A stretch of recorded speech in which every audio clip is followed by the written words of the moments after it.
Well, this is a second attempt at this video, and I think this is something I think is really important to talk about. And it's something that has been bothering me for years now. Ever since I stopped really accepting the idea of theism and started to think for myself. And that's this idea that Christians don't really care about morality. They don't care about ethics. They don't care about true good and evil, right and wrong. What they care about is an authoritarian style of that. God says it's right, so it's right. God says it's wrong, it is wrong. Without thinking about it, without questioning. They just assume that if somebody says God hates this, that it is, or this is wrong. Yes, many Christians go over across the border on this. Some accept abortion, some accept gays and whatnot. But it goes again across the spectrum, with those on the far right accepting just everything that they're told, without questioning. And this isn't morality. Morality isn't something that you just told is X or Y. It's something you have to question. It's something you have to think about. And it has nuances. It has many situations where, at the very least, it's a lesser of two evils. Where you can't just say X is always wrong. And so I'm going to be criticized. Well, then there's no objective morality. But there isn't. Because when you have objective morality, you have black and white. Where the ideas of laws and morality supersede humanity. Abortion is always wrong, even if it would save the woman's life.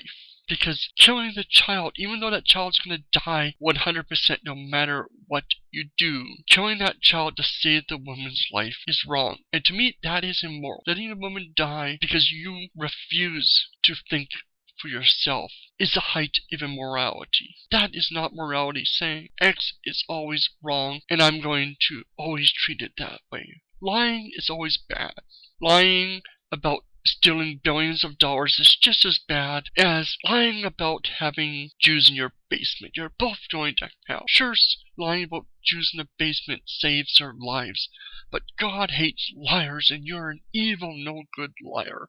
You were better off just letting the Nazis kill those Jews because, well, that's true morality. That's bullshit. That's not morality. That's not ethics. That's not doing what's right. This is no better than the Nazis who did horrible acts because they were told to. Because that was what they were told. They were only following orders. Following orders from a god or anything else without thinking for yourself is not morality. That is not ethics. That is just wrong. You forget about the people. Forget about the harm that you're doing. You do more harm in the name of morality than you ever would otherwise. Being people. Think about things. Look at the gay issue. Look at abstinence only issue. Look at all these black and white issues with Christians where they have this strict morality and they make things worse. They kill people. They destroy lives because it's better to destroy the lives than to realize that there are gray areas. And that's not morality. You actually end up being far more immoral than those you call immoral when you act like this. This is not how we should act. We should act to make the world a better place, to understand situations, to understand that there isn't black and white reality. Please think for yourselves. Think of the people you hurt with your strict nonsense. Please rate, comment, subscribe. I want to know your thoughts on this. I'm sure I'm going to get some flack on this, but this is just something that has frustrated me for years, and I think it needs to be talked about more.